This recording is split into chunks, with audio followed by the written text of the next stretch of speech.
성경 계시가 빨리빨리 합시다. 뭐 하나님 뜻이 있겠죠. 성경 계시란 무엇인가?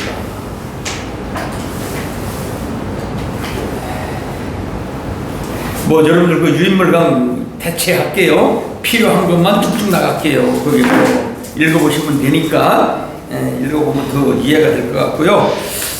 성경 계시의 8대 개관이라는 제가 잡아봤어요. 주제, 방법, 내용, 범위, 근거, 주체, 목적, 대상을 언급하려고 합니다. 이걸 제가 8대 개관이라고 했어요. 18가지로 제가 잡아봤습니다.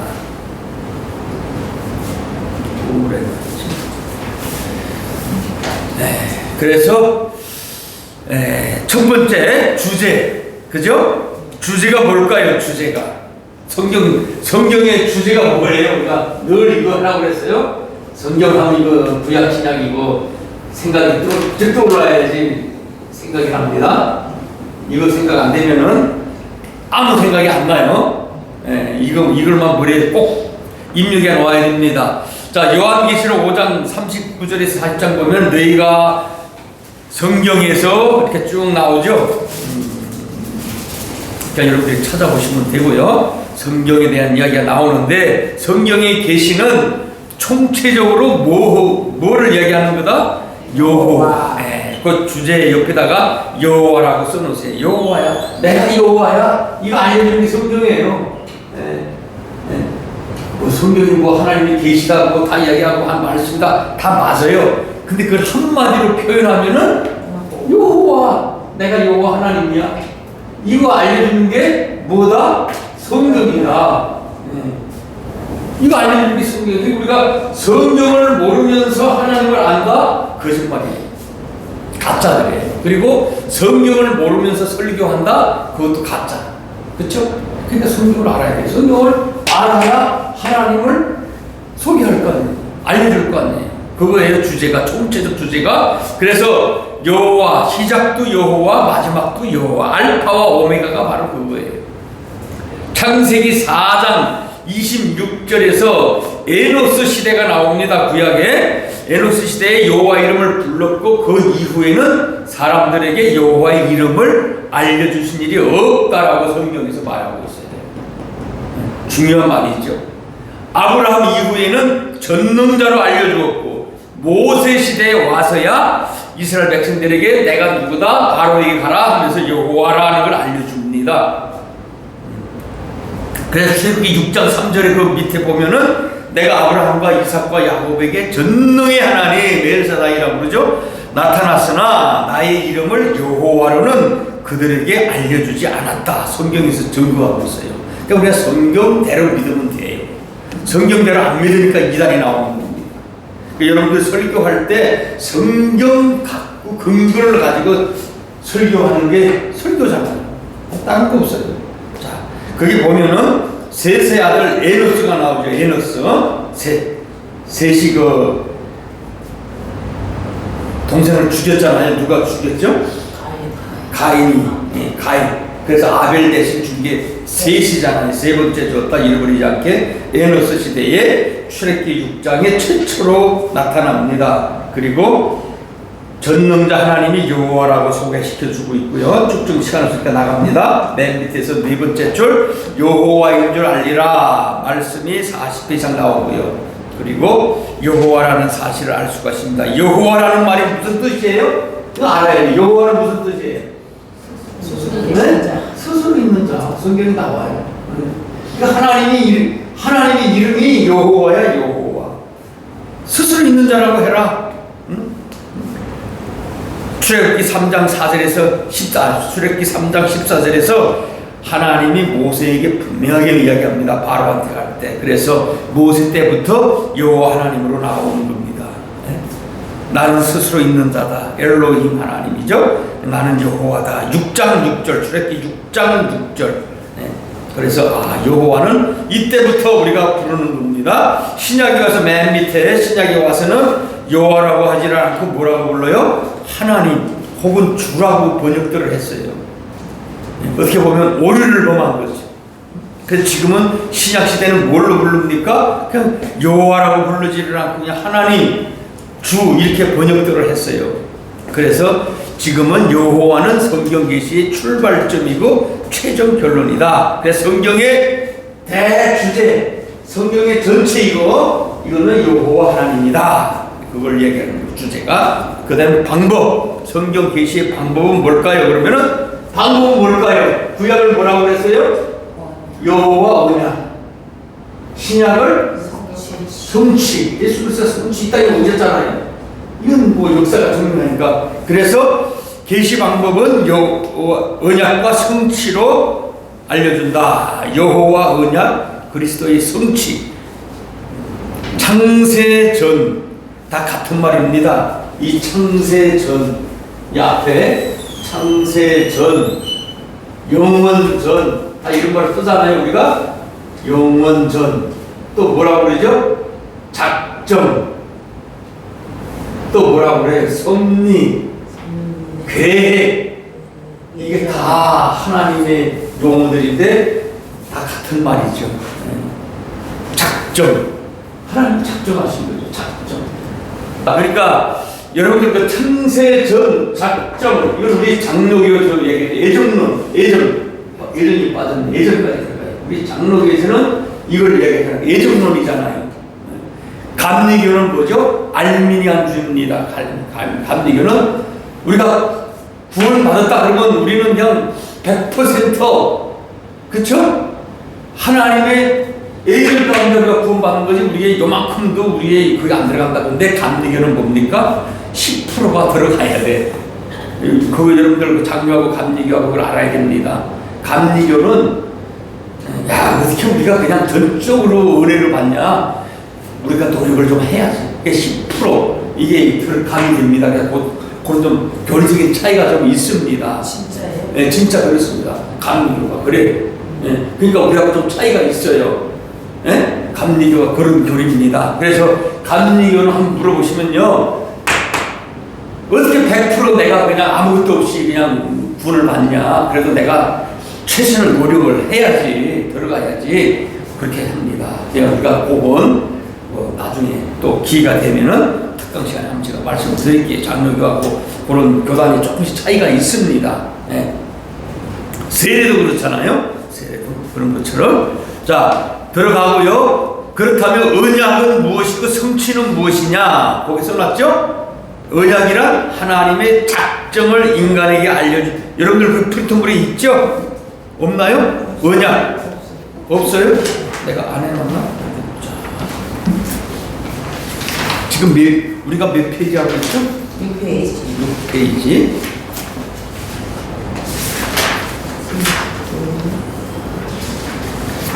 다르니까.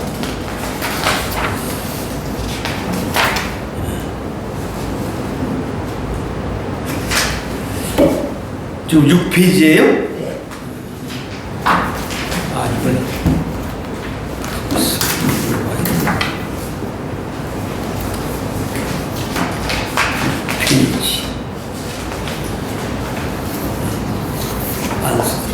페이지. 그러면 여러분들이 지금 방법에 가서 하고 있죠? 네. 언약이 뭐예요? 언약? 여러분들 그냥 적어 놓으실래요? 여러분들이 언약이란 하나님의 작정을 하나님의 작정을 인간에게 알려주시는 것. 이게 언약이죠. 하나님의 작정을 인간에게 알려주시는 것으로서 하나님 편에서 작정하신 것을 일방적으로 선포하시는 것을 이해해야 된다. 작정이 뭐냐? 하나님이 인간들하고는 그냥 얘기 아니고 하나님이 일방적으로 작정을 인간에게 알려주시는 것. 이게 작정이에요. 언약이라고 그래요. 그러면 이해가 되시나요? 네.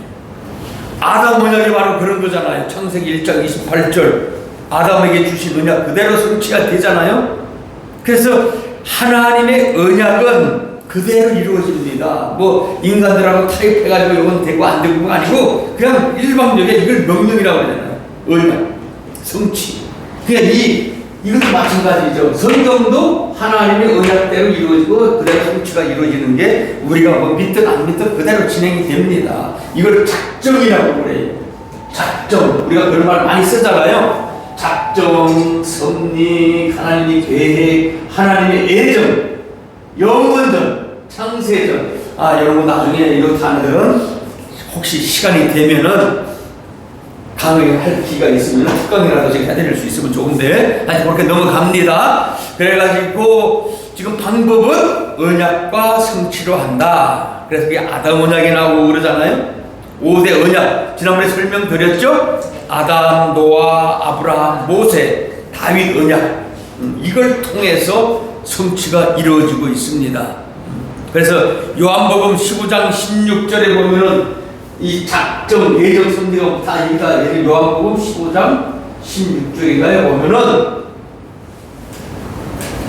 뭐라고 되어 있어요? 너희가 나를 택한 것이 아니라 내가 너희를 택하여 세웠다. 그러니까 우리는 내가 예수 믿고 싶어서 믿는 게 아니고 예수님이 우리를 택했어. 창세전에. 언제? 창세전에. 그런 말입니다. 창세전 이런 말이다. 영원전다. 그럼 우리가 이 땅에 태어나기 전에 어머니 뱃속에서 잉태되기 전부터 하나님의 창세전에 중국이 또 여러분들을 다 이렇게 예약을 해놨어. 이걸 작정이라고 그러고 예정이라고 그래요.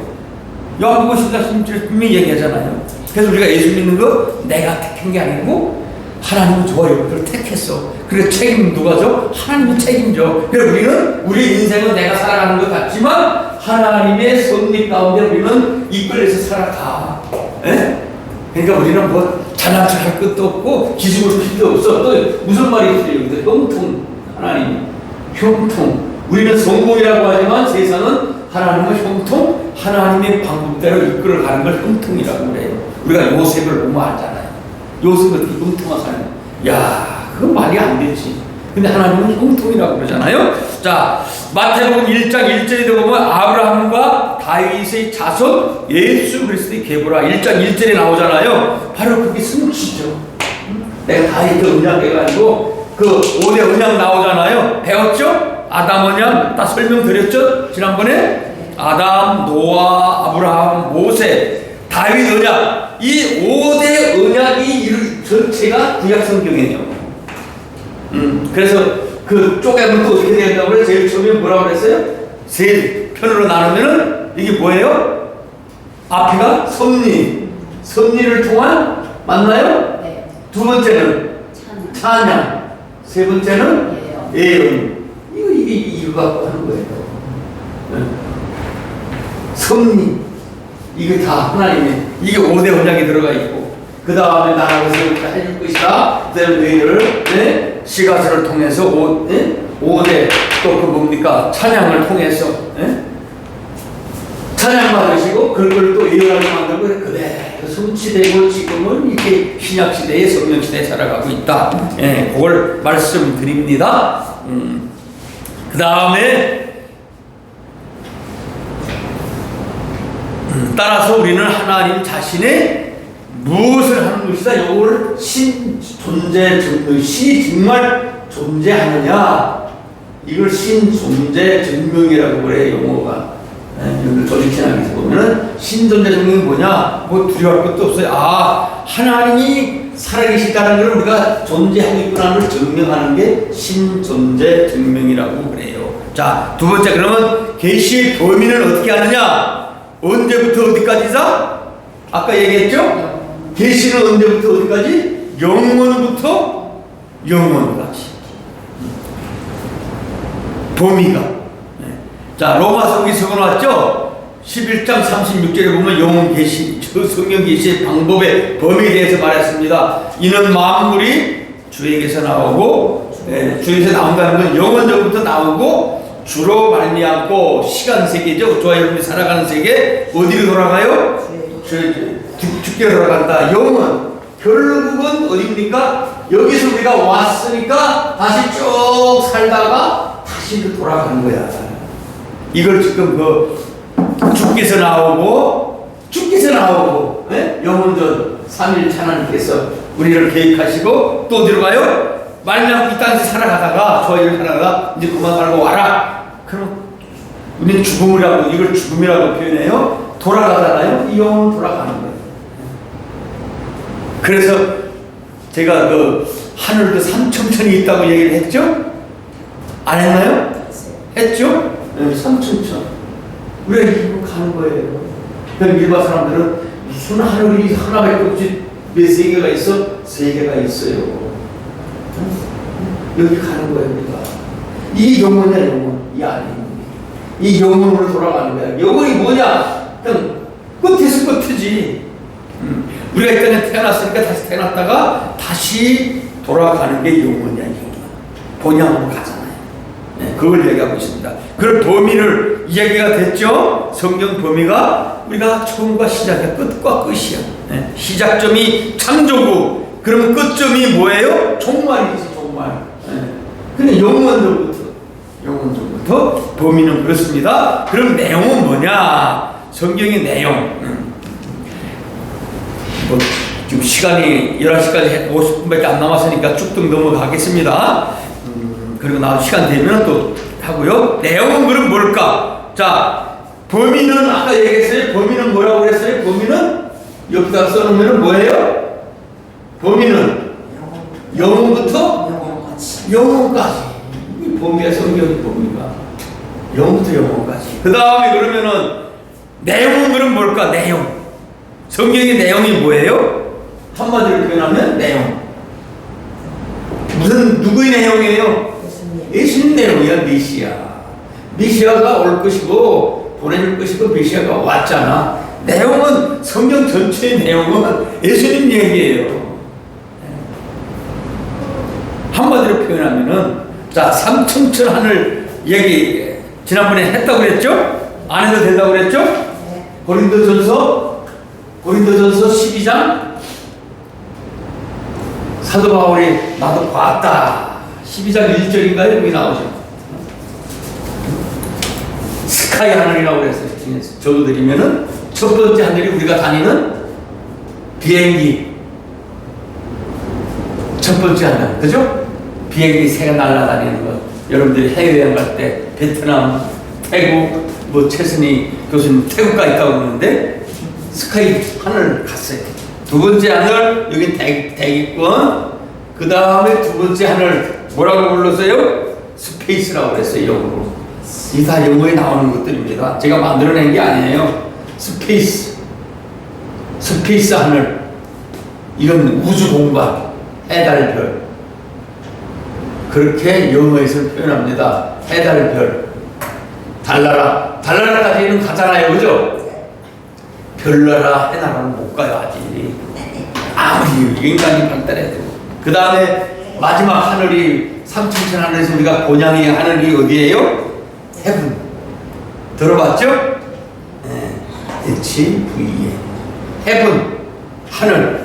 이게 바로 천국이에요. 이 성경은 다 분리되어 있어요. 우리가 다시 이 영혼에 왔다가 영혼으로 돌아가는 거야. 이게 성경의 범위예요. 저 여자인데 일생이고. 네?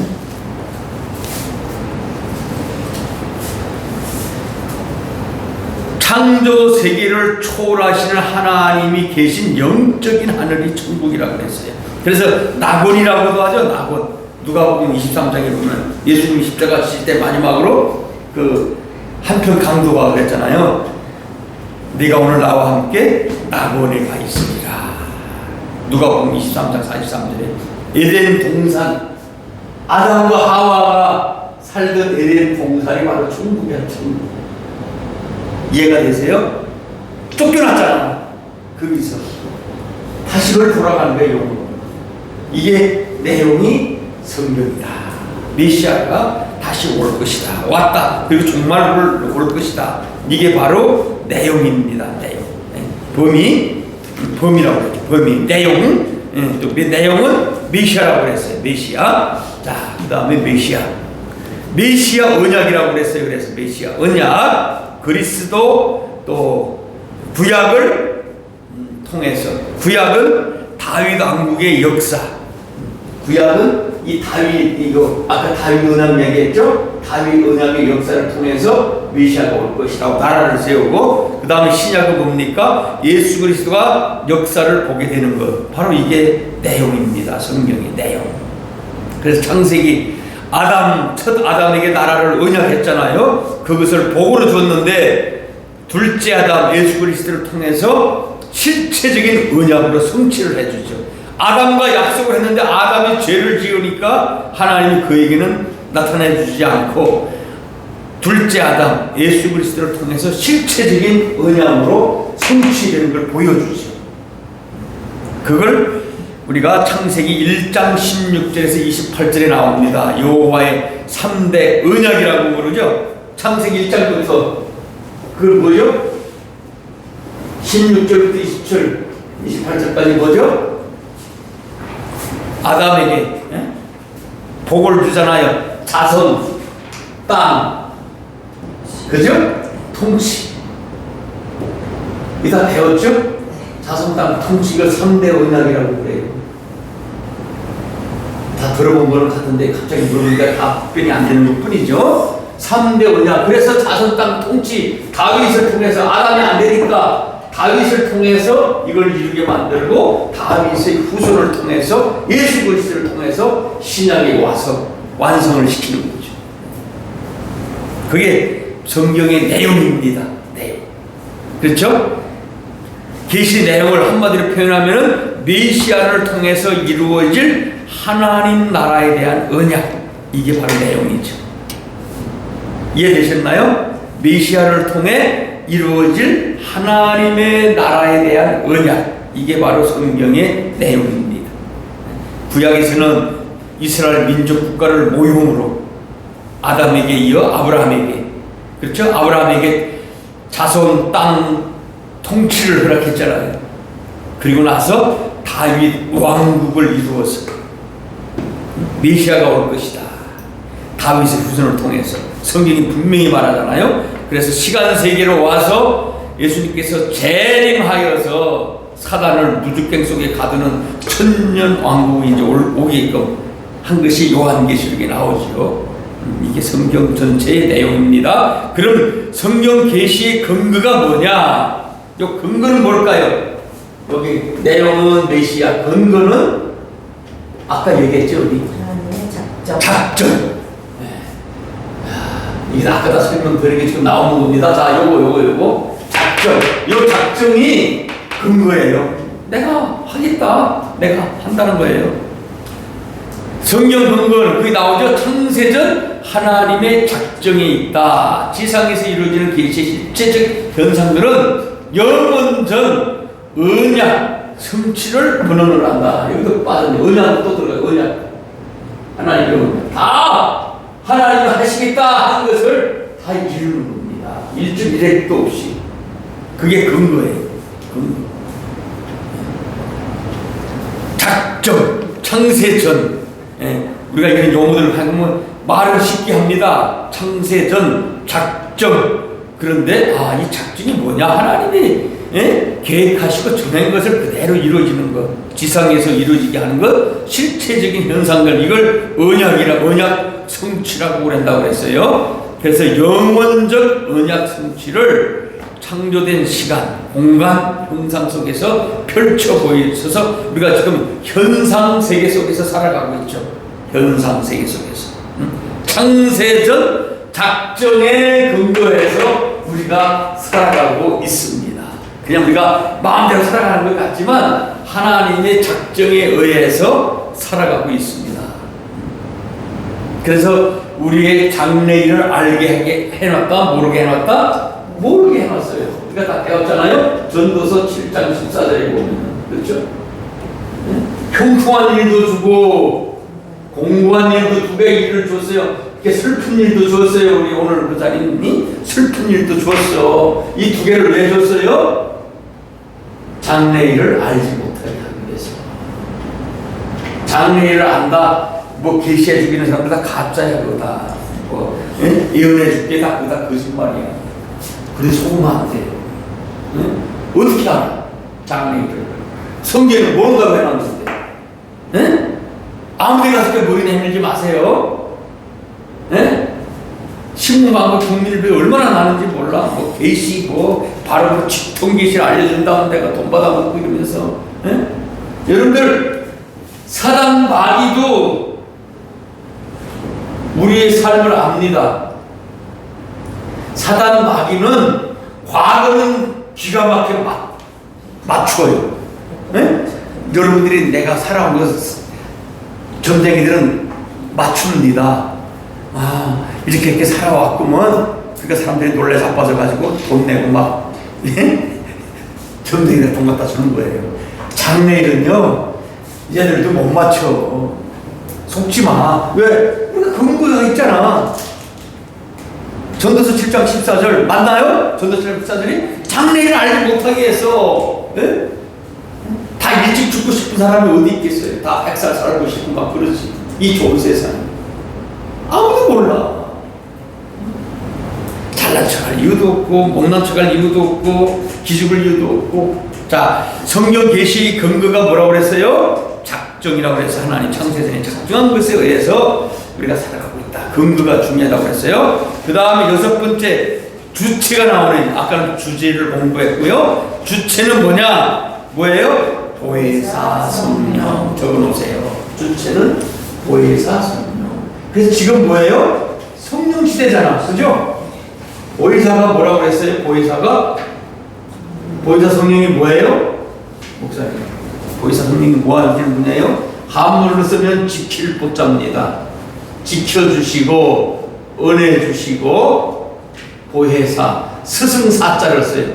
그러면 지키시고 은혜도 주시고 가르치고 인도하고 누가요? 성령님이 하셔. 그래서 지금은 성령의 시대야. 여기 아까 요거 해죠? 요거 신약 성경 예수님의 성취하고 지금 무슨 시대? 성령의 시대. 성령의 성취. 네. 지금 성령의 시대입니다. 예수님이 다른 보혜사를 보내줬잖아요.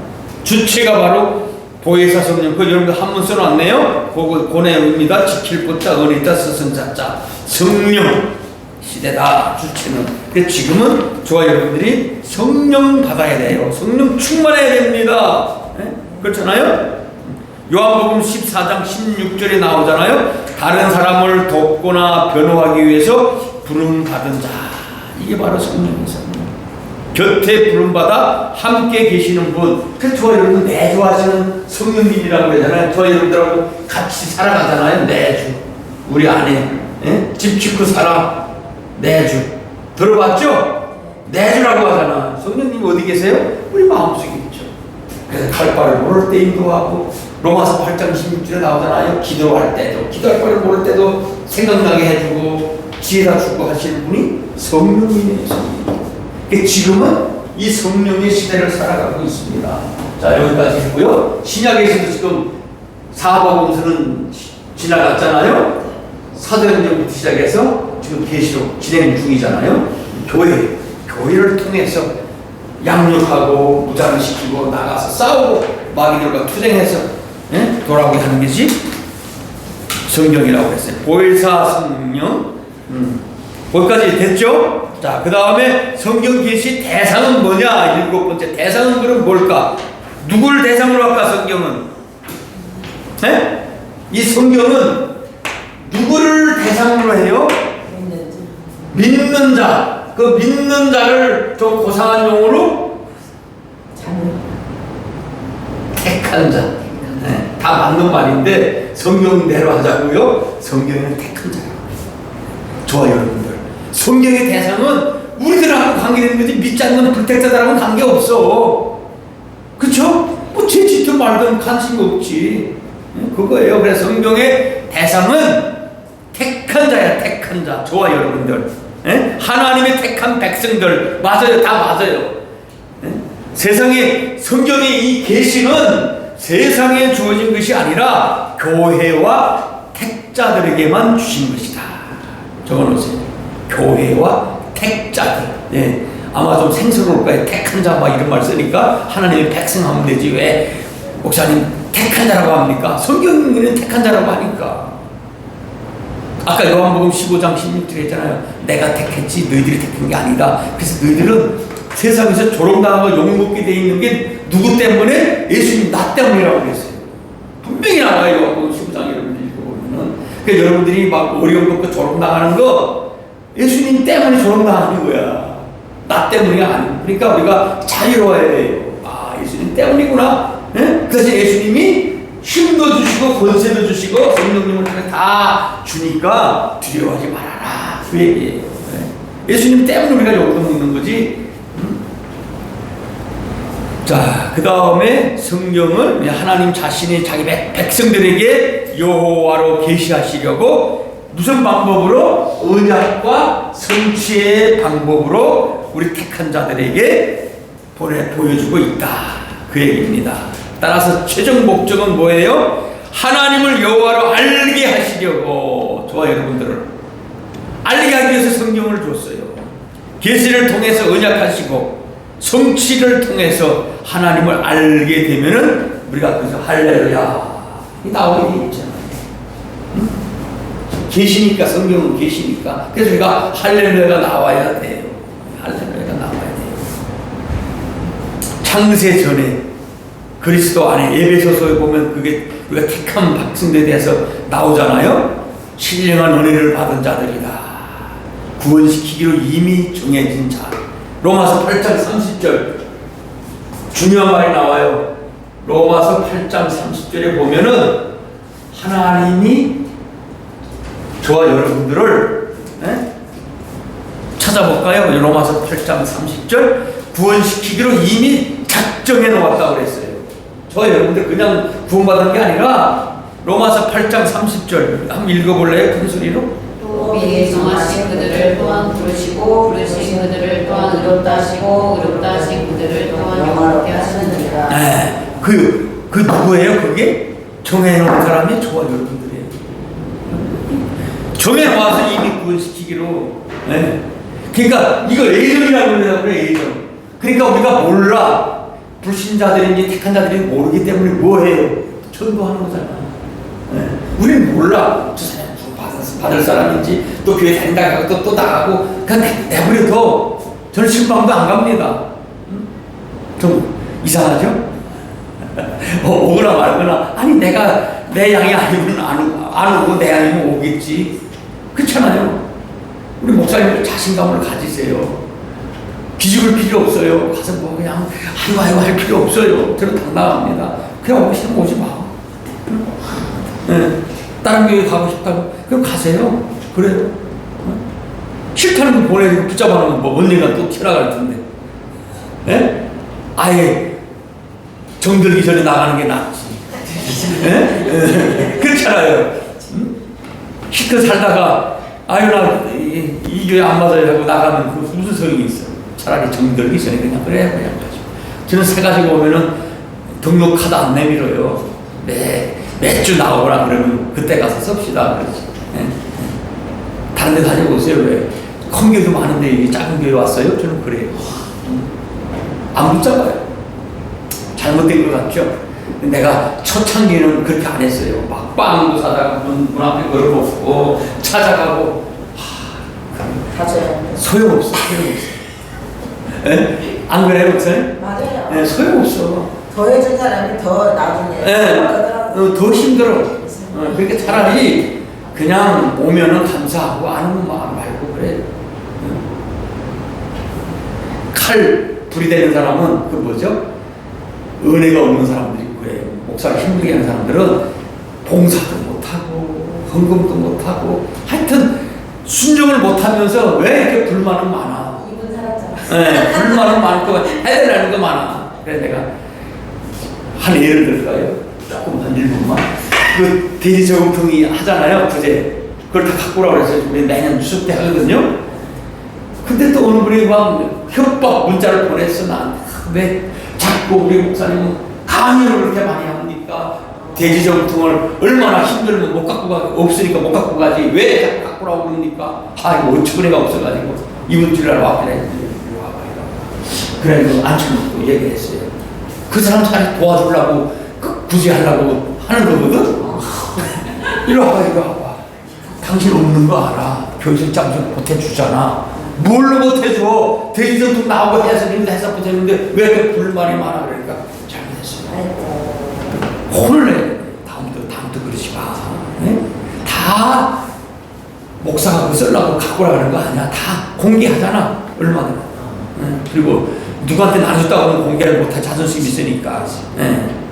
그 대신 얼마나 들어와서 얼마 나눠줬습니다. 공개를 합니다. 네? 당신 때문에 하는 거야. 그랬더니 찍소리를 못해요. 혼을 내야 돼. 그러니까 다음부터 그러지 마 절대. 네. 그랬어요. 잘못된 거 잘못됐다고 야단을 쳐줘야 돼. 그래서 또 안 그럴 거 아니야. 아, 내가 얼마나 자존심이 상했는지. 그리고 왜 우리 목사님은 강요를 내가 건강 강요 한 번도 안 했거든요. 근데 강요를 하는데 자기는 주인공 같은 거 못하잖아. 돈이 없으니까. 혼자 산 사람인데.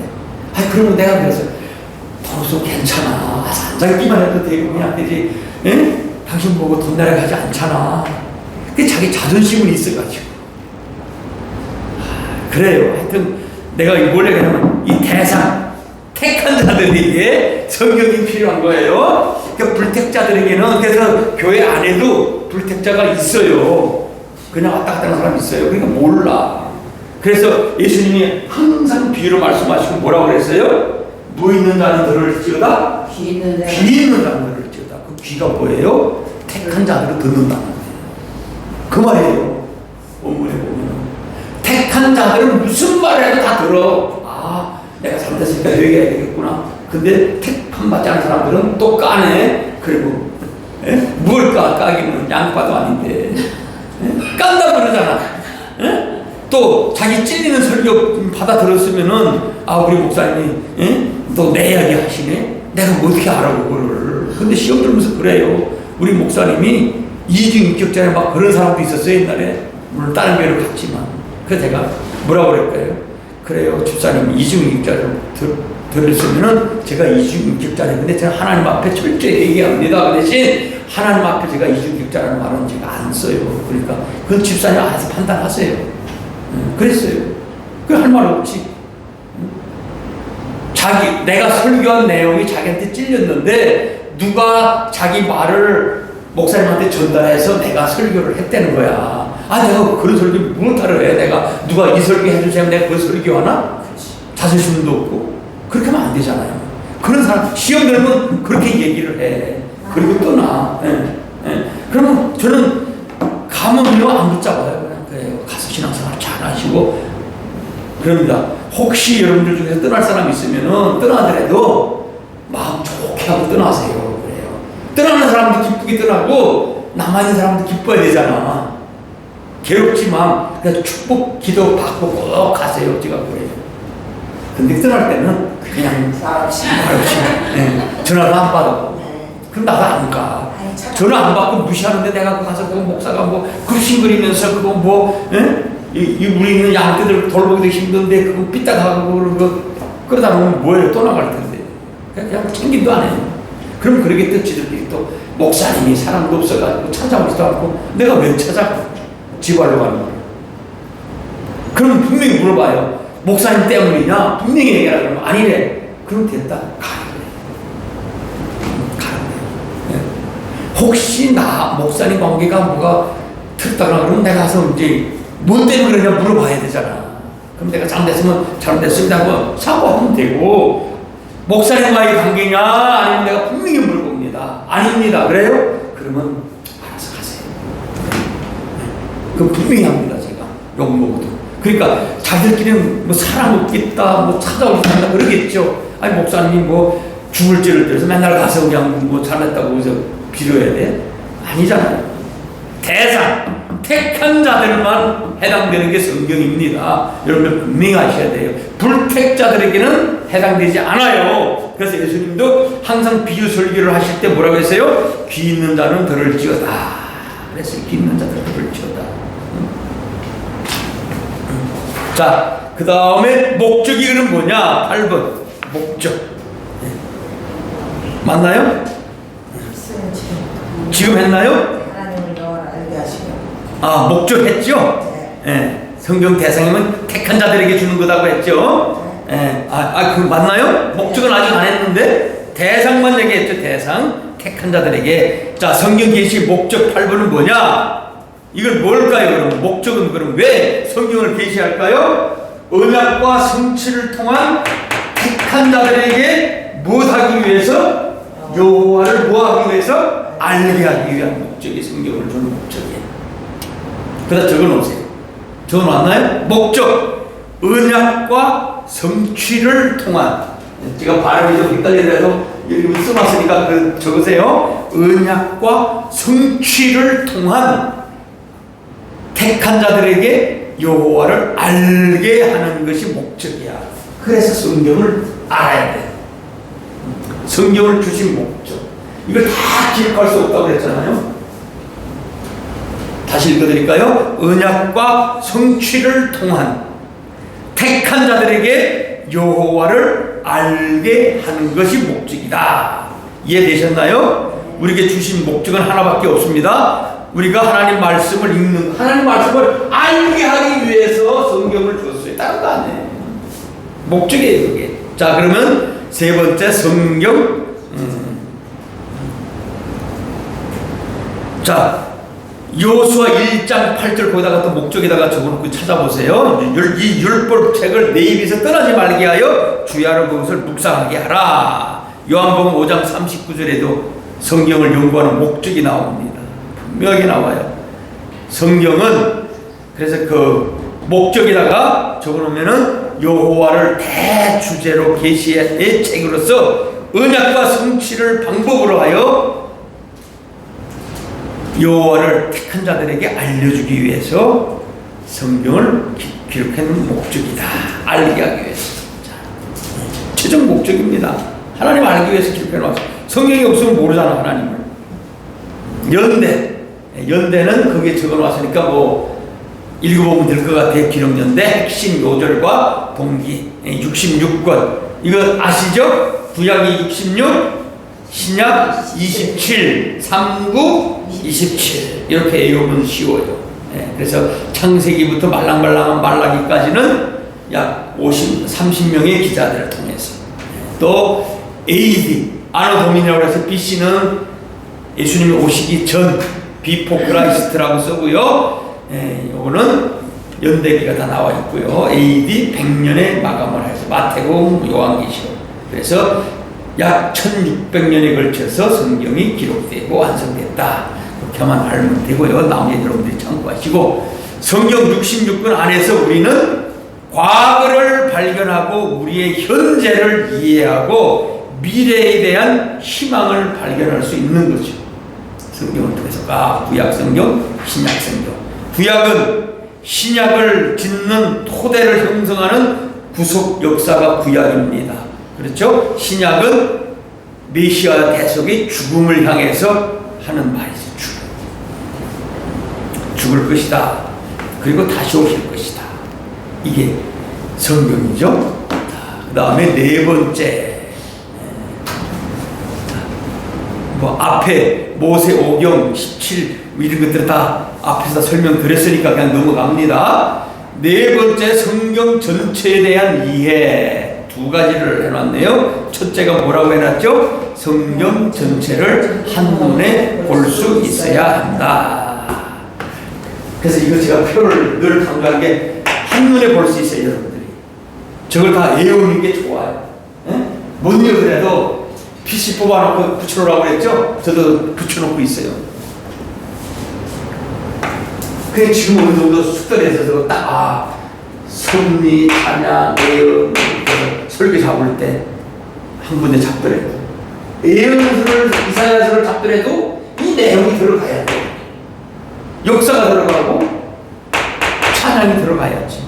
요거만 가지고 또 창세기를 설교를 하더라도 찬양이 들어가고 예언이 들어가고 다 들어가야지. 그래야 설교가 되니까.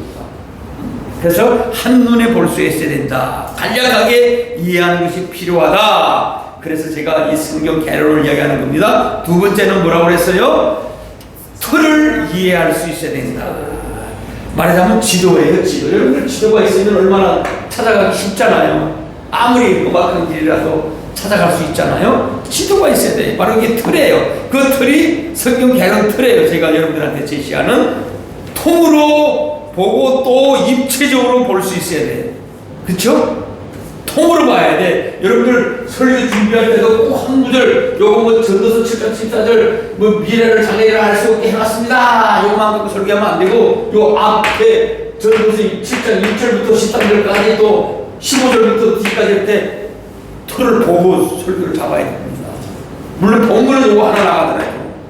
그럼 그거만 똑 잘라가지고 손가락 하나 똑 잘라가지고 요거만 설교하면 손가락이 하는 일 요거만 가지고 보면 할 말이 없어. 우리 몸 전체를 설명해 줘야 되고 그 중에서 손가락이 하는 게 얼마나 중요합니까? 요 가시 하나만 들어가도 막 아프다고 막 울고불고 하잖아요. 이거 지도를 볼 수 있어야 돼. 지도. 그래서 개론 공부가 바로 그겁니다. 전체적으로 요즘 그런 거 뭐 통으로 읽는 거 이런 것도 많이 나오잖아요. 유튜브 이런 데 보면은. 그 여러분들이 하나 선택을 해서 이 성경 전체를 입체적으로 볼 수가 있어야 돼요. 그래야 어디서나 설교를 잡을 수 있고 어디서나 성도들에게 하나님의 말씀을 전달할 수가 있어요. 그렇잖아요. 언제 잠깐만 기다려봐. 뭐 장례가 안 왔다고 그러는데 잠깐만 기다려봐. 나 장례 어디 가야지? 벌써 이거 다 보면 고린도전서에 가면 부활장이 나오지. 그게 나오면 바로 성경이 나올 수가 있잖아. 잡을 수가 있잖아. 차에 가면서 잡을 수도 있고. 응? 준비 못했습니다.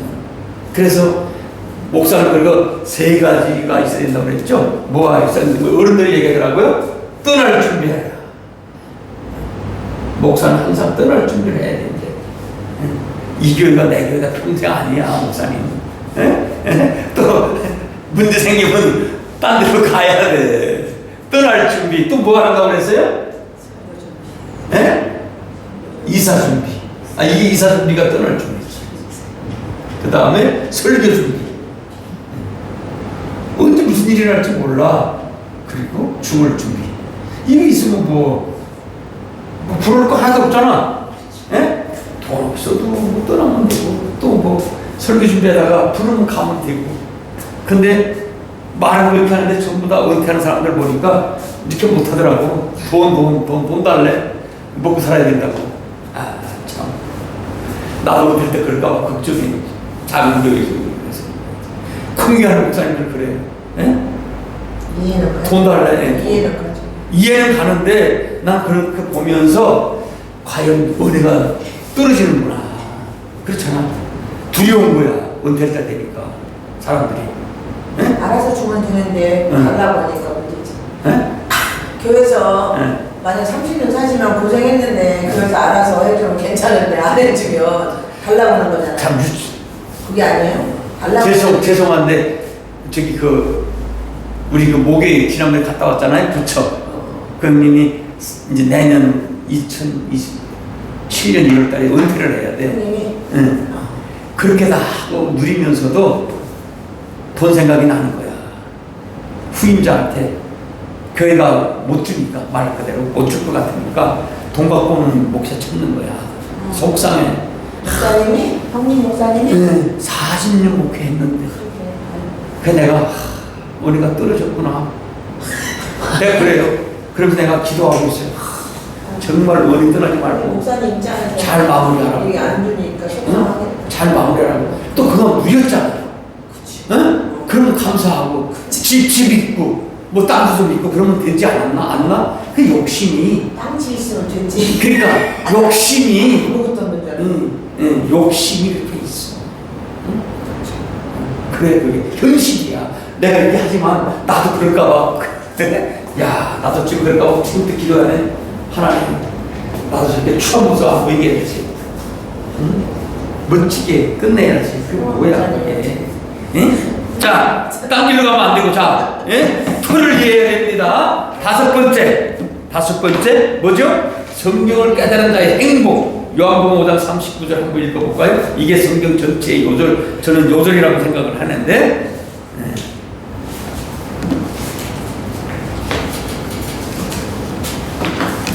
얼른 한번 읽어볼까요? 너희가 성경에서 영생을 얻는 줄 생각하고 성경을 연구하거니와 이 성경이 곧 내게 대하여 증언하는 것입니다. 네, 그쵸? 성경이 증언한대요. 깨달은 자의 행복이지.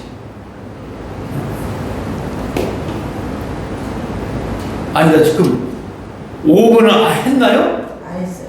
네? 안 했어요. 안 했죠? 아, 그래서 그렇고 내가 지금 5번 단일 주제 먼저 합시다. 두 가지. 성경은 오직 하나의 주제로 되어 있다. 하나의 주제입니다. 또 하나는 뭐죠? 통일성. 통일성. 성경은 통일로 되어 있어요.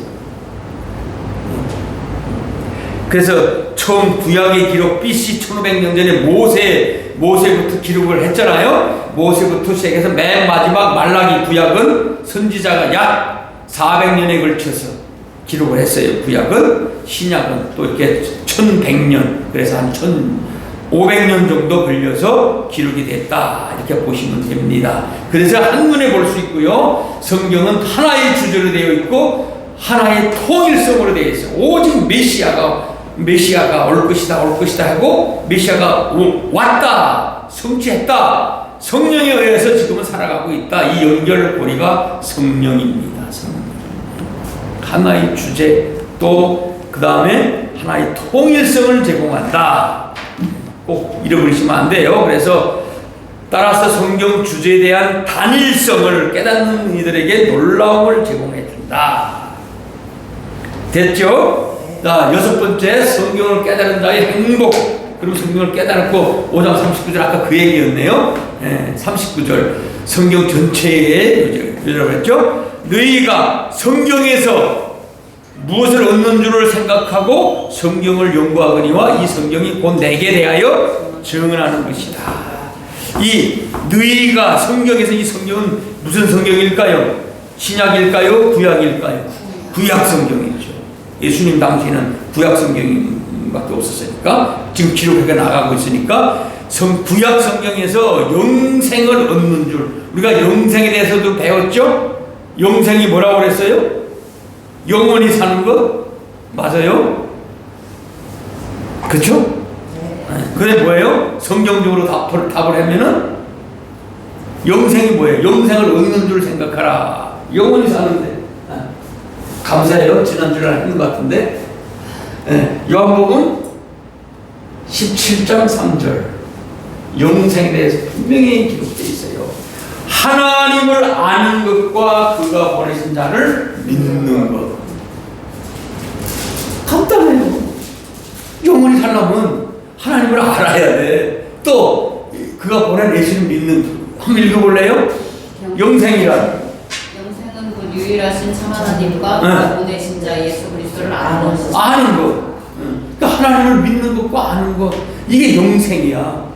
여러분들 그냥 우리가 설교할 때 영생을 얻기 바랍니다 하면 영원히 사는 것을 맞아요. 그건 초등학생들한테 하는 얘기지. 영원히 살아나라.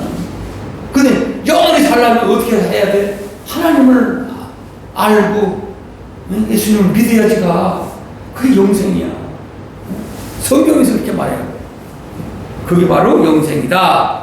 그 다음에 7번째, 성경을 배워야 하는 이유가 나오죠. 왜 배워야 되느냐? 중요하죠. 성경을 교회에 나가는 교인들이 이 진리를 다 알고 다니는 것은 아닙니다. 성경을 다 알고 다니는 사람은 없어요. 우리도 평생 성경을 연구하다가 가지만 다 몰라요, 저도. 그러나 영혼을 소유한 종교심을 통해 종생을 하는데, 성경을 가르치는 것은 믿으라고 가르치는 게 아니라, 여러분 거기다 적어놔야 돼. 이게 배워야 하는 이유는 성경을 믿으라고 가르치는 것이 아니라 알아야 하기 때문에 가르치는 거예요. 알아야 하기 때문에. 왜? 성경을 알아야 천국 가니까. 성경 모르면 한마디로 천국 못 가요. 왜? 예수님 모르잖아. 그래서 로마서 10장 17절에 보면 믿음은 들음에서 오고 듣는 것은 성경을 통해서 이루어진다. 믿음은 들어야 돼요. 또 성경을 통해서 이루어져요. 진리를 배우려는 노력이 중요하다는 것을 그 이후에, 그래서 영생을 얻기 위해서. 자, 8번째, 성경은 대하 드라마다. 그랬어요. 대하 드라마. 여러분들 대하 드라마 다 좋아하시죠? 대하 드라마. 구약은 뭐라고요? 여호와의 뭐라고요? 언약. 이거 그냥 끝날 때까지 해야 돼. 신약은 메시아 예수 그리스도의 성취. 언약과 성취. 이 사실을 말하고 믿는 것. 이게 한 편의 드라마잖아요. 구약은 전편, 신약은 후편. 그렇죠? 드라마.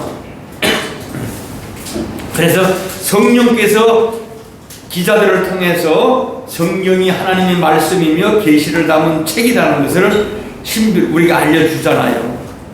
그래서 성경 속에는 인류의 역사의 처음과 종말이 담겨져 있어요. 이걸 영원이라고 했죠. 영원. 드라마라고 그랬어요. 그 다음에 9번째, 성경과 과학의 조화. 과학자들이 또 성경을 무시해버리잖아요. 그런데 자, 성경은 시공을 초월한 기록이다. 그랬죠? 창세기는 모세 이전의 기록이고 창조기사 자체가 자연과학과 전혀 배치되지 않습니다. 그래서 아무리 과학자들이 기독교를 막 조롱하고 해도 못 쫓아옵니다. 그들은 창조론을 인정하지 않잖아. 자기들이 먹고 살아야 되니까.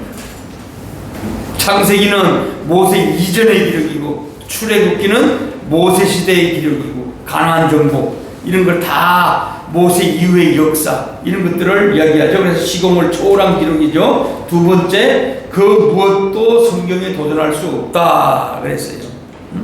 자연과학자들은 생명의 근원을 밝히려고 부단히 연구합니다. 그 이유는 하나님을 힘써 부정하기 위해서 연구합니다. 근데 못 밝혀요. 아무리 연구해도. 여호와의 언약과 그리스도의 성취 이 내용의 동일 주제를 담고 있다는 것은 그들도 알고 있어요. 자, 그 다음에 10번째로 넘어갑시다. 10번째, 성경의 총체적 서로.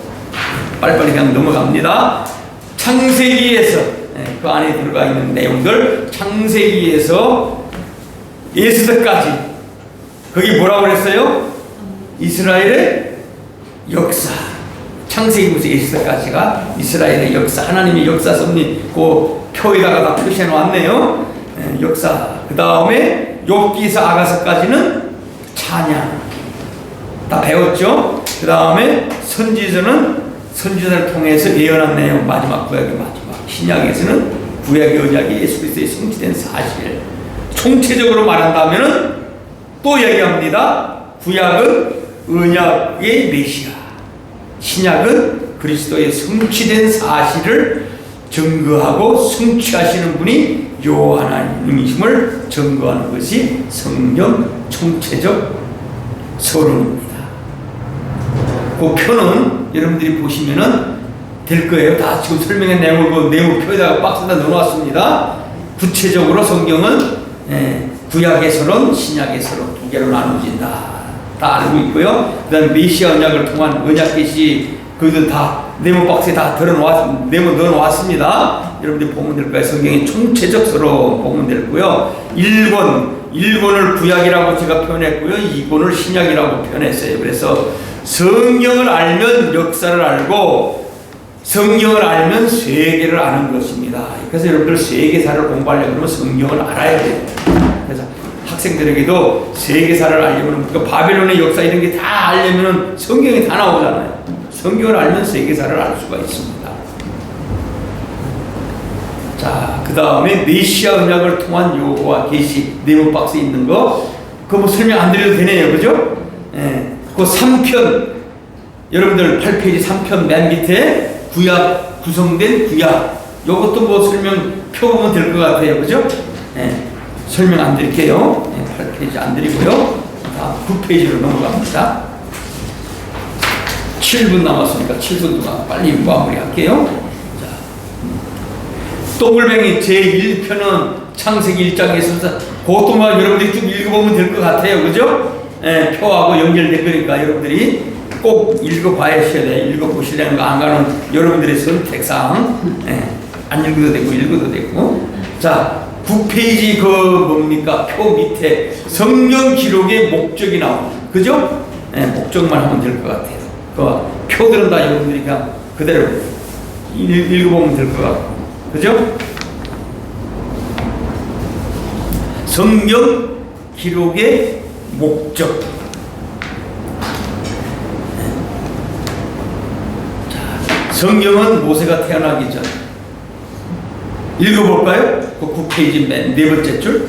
성경은 모세가 태어나기 전 이스라엘 열조들에게 세우신 하나님의 언약이 모세 이후에 그대로 역사 속에서 성취된 사실에 대한 기록을 담고 있다. 이런 역사적 언약 성취 내용은 언약대로 이루시는 여호와를 증거해 주는 것이다. 이렇게 보면 성경은 아주 쉬워진다. 역사서를 통해서 하나님이 언약대로 이루시는 여호와 되심을 확실하게 드러내시기 때문이다. 10페이지로 넘어가게 되면 제가 읽을게요. 기독교 신자가 되는 것은 믿음이 생겼을 때에만 가능한 것이다. 믿는 자라야 신자다. 그냥 다 교단인다고 신자가 아닙니다. 그렇다면 믿음이 어떻게 생기는 것일까? 믿음이란 믿음의 대상이 확인되었을 때에 저절로 생기는 것입니다. 종교에 있어서 하나님의 신존재가 확정된다는 것은 결국 성경의 논리와 증거를 통해서만 가능합니다. 신존재 증명. 이제 나가는 말 해도 되겠죠? 나가도 되겠죠? 5분 남았으니까 네, 나가봅시다. 창세기부터 요한계시록까지의 신구약 성경의 내용을 종합해서 대략적으로 살펴봤는데 여러분들 뭐 그다음에 식으로 했지만 그래도 좀 이해가 되셨나 모르겠어요. 네, 이 정도 했으면은 어느 정도 성경이 이런 거구나. 우리가 코끼리 다리 하나만 잡고 설교하면 안 되겠구나. 눈도 있고 다 있구나. 이걸 여러분들이 다 설교 시간에 들어가야 됩니다.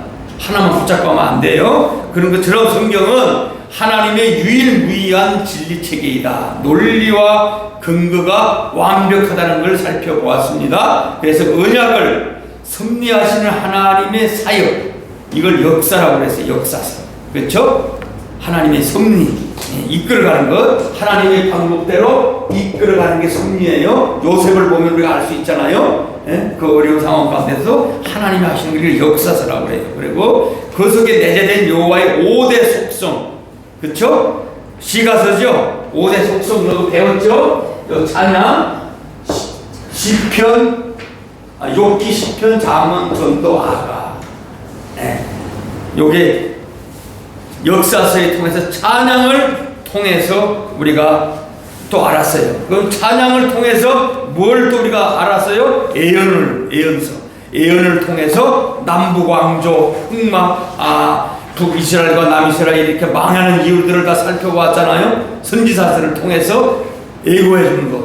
큰 틀에서 보면 구약에서는 메시아를 보내주실 것을 언약하고 이거라고 그랬어요. 큰 틀. 그죠? 신약에서는 뭐라고 그랬어요? 언약대로 메시아를 보내주신 사실을 증거하고 성령 강림과, 그쵸? 성령 강림과 교회를 설립하고 섭리하시는 내용으로 되어 있는 것이 신약이다. 여러분들 거기는 안 되어 있지만 제가 이렇게 참고로 불러드리는 겁니다. 여러분 꼭 나가만 읽어보시고요. 결론입니다. 마지막 결론 제가 정리해드리면은 하나님은 이 같은 계시 섭리를 통해서 인간에게 자기의 속성과 사역 등을 나타내셔서 내가 전능자이신 하나님 여호와다. 여호와, 이것을 예수 그리스도를 통해서 알게 하신 것이 바로 성경이다. 그리고 분명히 살아 존재하셔서 인류 역사와 만물을 홀로 주관하신다는 사실을 확정시켜 주었습니다. 그 결과 언약 백성들로 하여금 하나님을 여호와로 경외하며 찬양하게 하신다. 이게 바로 결론입니다. 요한복음 6장 68절 베드로가 고백했죠. 주여 영생의 말씀이 주께 있사오니 우리가 누구에게로 가오리까? 그리스도를 떠날 수 없다고 고백했죠. 성경은 영생의 말씀이라고 했습니다. 영생, 영원히 사는 것, 하나님을 아는 것과 그가 보내신 예수 그리스도를 믿는 것, 아는 것이 영생이라고 했어요. 그래서 성경 전체는 내가 여호와 하나님이다. 또 반복합니다. 내가 여호와 하나님이다. 이거 확인하는 것이 저와 여러분들의 일생이라고 했어요. 설교 준비할 때 이거 이 용어가 아까 다 설명하면서 했어요. 네, 쭉 설명했으니까 여러분들이 설교 준비라든지 성경 읽을 때 또 언제든지 이 성경 개론을 표를 옆에다 놓고 생각하시면서 아마 준비를 하면은 아마 굉장히 도움이 될 겁니다. 저도 이 성경 개론을 알고 나서 인생이 바뀌었어요. 신학교 다닐 때는 몰랐어요. 근데 이걸 성경을 꿰차고 나니까 두려움이 없어져요. 설교 준비라든지 모든 것 누구의 손에 달려있어요? 하나님 손에 달려있잖아요. 그래서 솔로몬이 맨 마지막에 아가서에 가서 뭐라고, 전도서에서 얘기했나요? 이 전도서 12장에서 뭐라고 얘기하죠? 자기가 다 겪고 죽이고 살리고 다 누려보고 해봤는데 전도서 12장 13절 예언이도 쉬워요. 13절 14절 마지막 절 뭐라고 했냐면은 첫째가 뭐냐? 사람의 본분이 뭐냐? 여호와를 경외하는 거다. 솔로몬이 그렇게 고백했어요. 여호와를 경외하는 것, 이거 일평생 이거밖에 없다. 그리고 반드시 뭐가 있다? 하나님 심판하시다. 이거에 헛되고 다 헛되고 여호와 사람의 본분이야. 이게 본분 설교할 때 사람의 인간의 본분, 우리가 사는 본분이 뭐냐? 응? 다 까불지 마라. 내가 다 누려봤다. 두기 영화 다 누려보고 했는데 그래도 하나님이 은혜 주셔서 나 있을 때 멸망하지 않고 하나님이 우리 아버지하고 약속한 것 때문에 내가 죽으면 나라가 두둥강 낼 것이다. 하나님이 얘기죠. 언약했기 때문에, 이 언약 때문에, 다윗하고 약속했기 때문에 솔로몬 때 그냥 놔도 솔로몬이 죄를 져도 약속했으니까 하나님이 약속해놓고 엎어버리면 안 되잖아요. 그래 뭐라고 해 하나님이? 네 솔로몬이 죽은 다음에 나라를 두둥강 내서 없애버리겠다. 솔로몬이 죄를 지고, 그러니까 솔로몬이 나중에 여호와를 경외하고 반드시 심판이 있다. 이게 우리 인생의 답이에요. 다른 거 없어요. 장래를 아무도 몰라요. 괜히 뭐 예언기도 이렇게 해주면 안 돼요. 성경에는 안 나와요. 그런 거. 성경대로 믿으면 됩니다. 자, 여기까지 할 테니까 뭐 궁금한 거 있나요? 친절한 신부. 궁금한 거 많겠죠? 그런 건 나중에 개별적으로 물어보세요. 여기까지 하면 될까요? 네, 기도하겠습니다. 하나님, 부족한 종이 또 다 알지는 못하지만은 먼저 조금 아는 것 가지고 또 우리 목사님들에게 전달했습니다. 잘못 전한 것 있으면 생각나지 않게 하여 주시고, 또 하나님, 이것이 정말로 하나님을 알아가는 방법이라고 하면은 잘 박힌 목과 같이 박혀서 아버지 일평생 하나님 앞에 귀하게 쓰임받는 귀한 전사님, 목사님 되게 하여 주옵소서. 예수님의 이름으로 기도합니다. 아멘.